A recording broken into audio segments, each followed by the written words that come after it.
Howdy, Hot Shots. I have a topic today that I want to talk to you about that keeps coming up for me in conversations with people in my daily life. One of the things that people keep talking about, as you know, in 2023 is AI, the AI revolution.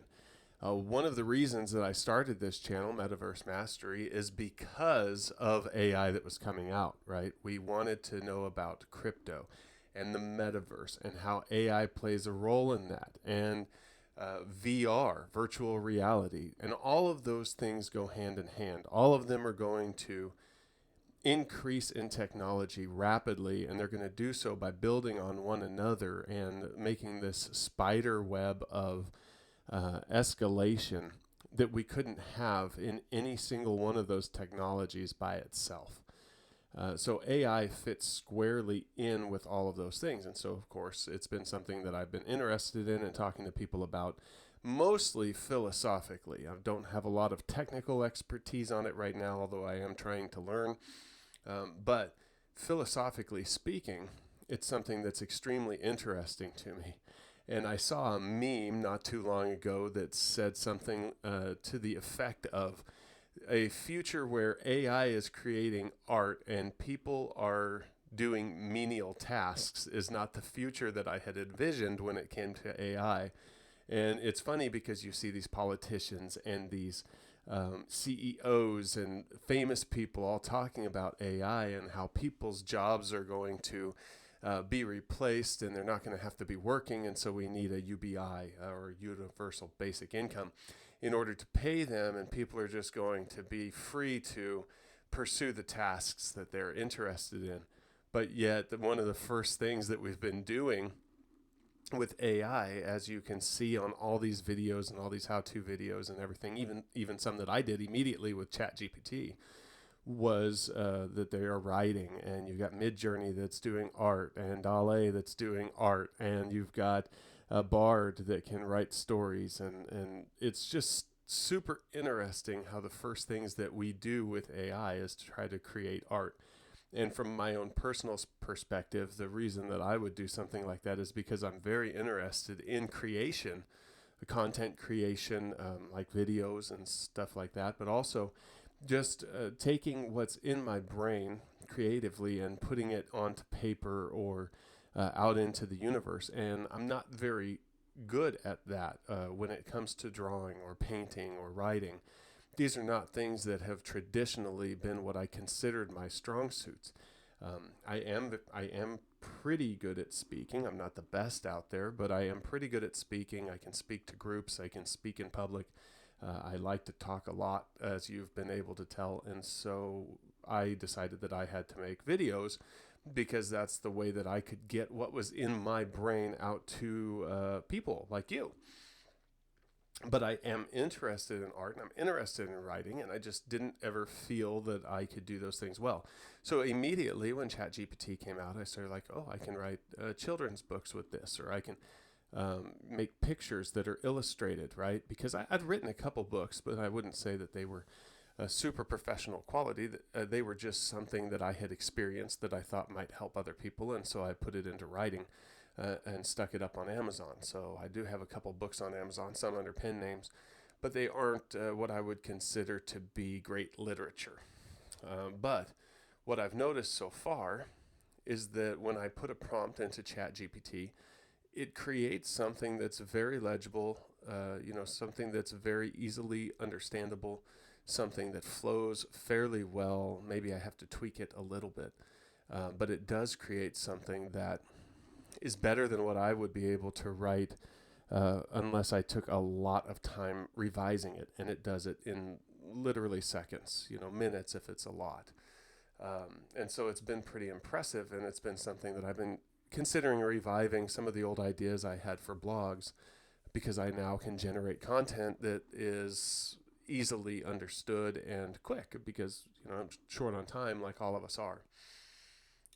But the thing that I wanted to talk about today, that I've been talking with everybody about in person, and I work in kind of a light blue collar job, I guess is what you would call it, right? Like it's something that we're not outside working with our hands, but it is shift work, and it's long hours, and it's kind of blue collar. So, it's not exactly executive. But the people that I talk to all say that their job is safe from AI. Anytime I'm talking to somebody that thinks that they have a blue collar job and that they're safe from AI, AI won't touch my job. AI can't do my job. And that's where I try to explain to them how wrong they are. They don't quite think about it the same way that I do, and they don't quite understand the ramifications of people's jobs being taken. But it's definitely going to touch everybody's jobs and everybody's lives. The first people's jobs that it's going to take seem to be advertising, content creation, copywriting, right? It's the next, I believe that a big swath of jobs that are going to be taken are programmers, because one programmer is going to be able to do the job of 10 or 20. And to be perfectly honest with you, a lot of programmers aren't working that hard to begin with. They work for tech companies that have a lot of money sloshing around, and they could amplify their own output by 2, 3, 4 times anyway, and they're just not really doing that much. That's not true for all jobs, but in a lot of tech jobs, that is the case.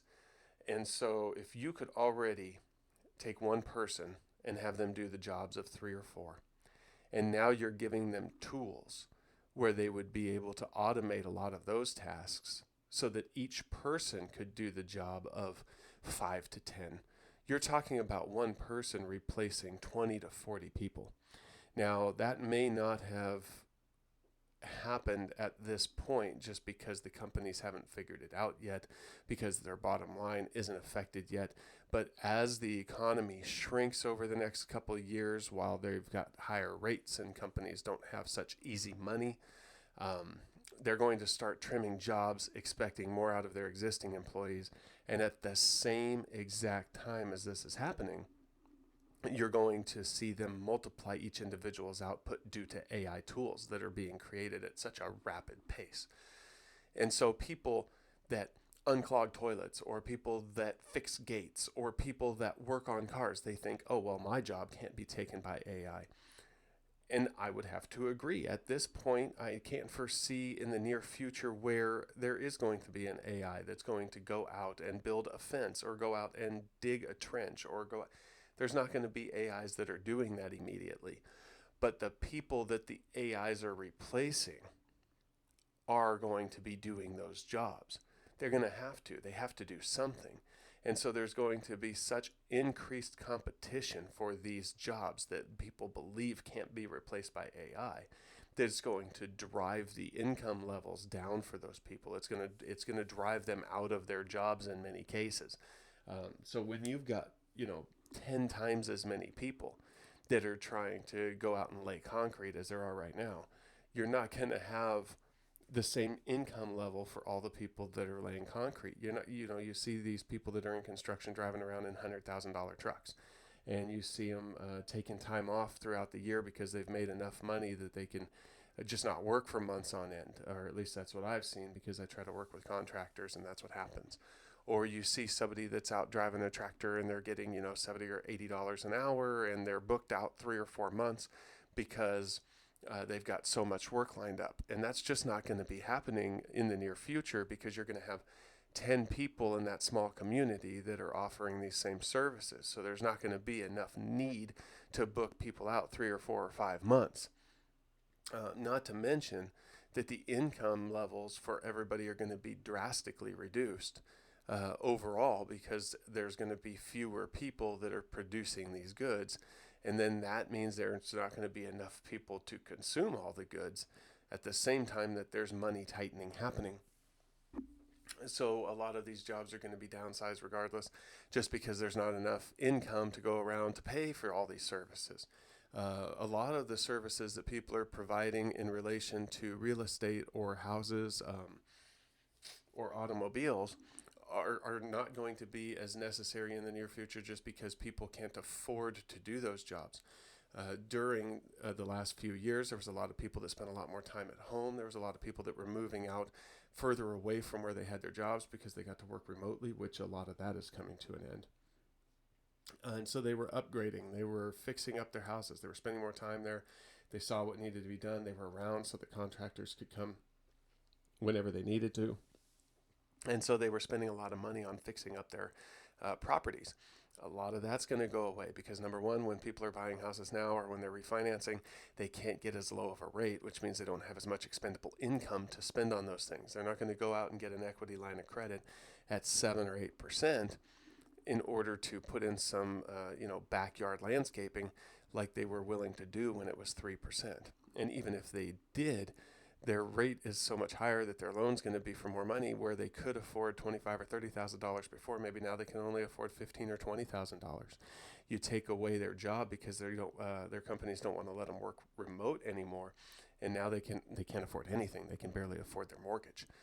So there's going to be a lot of things in the next couple of years that are going to affect jobs all the way up and down throughout the echelons. And people that think that their job is going to be untouched are in for a rude awakening, and that's what I feel like is going to happen. All of these things are culminating at the same time, between the economy, AI, world political upheaval. It's all culminating at the same time, and it's going to lead to a catastrophic event for many people's jobs.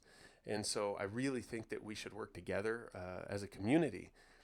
You and I, on this channel, we really should start building each other up and finding things that we can do in order to cement our financial status in the world rather than just go by the wayside.